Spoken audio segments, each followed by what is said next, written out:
Militan Republik Rakyat Luhansk meluncurkan rentetan artileri ke benteng pasukan Ukraina di Artyomovsk. Rekaman ledakan dahsyat pada benteng Ukraina beredar di Telegram pada Rabu 30 November 2022. Dalam narasi unggahan dituliskan serangan terhadap Artyomovsk, Resimen Kosek ke-6 dari LPR menyebabkan kekalahan api pada posisi angkatan bersenjata Ukraina. Artileri Resimen Platov dari Korps Angkatan Darat Kedua LPR membantu kelompok penyerang maju ke posisi pasukan Ukraina. Drone merekam ledakan dahsyat yang terjadi pada benteng pasukan Ukraina. Namun tidak dijelaskan jumlah korban yang berjatuhan.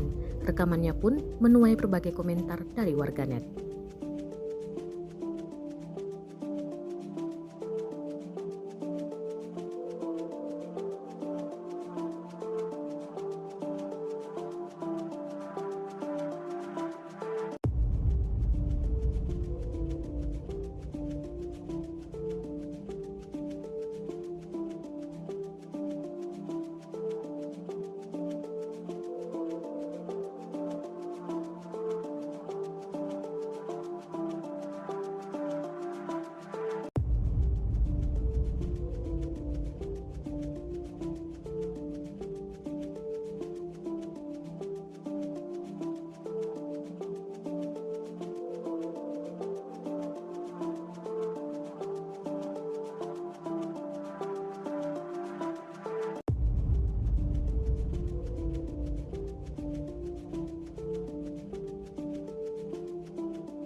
Terima kasih sudah nonton.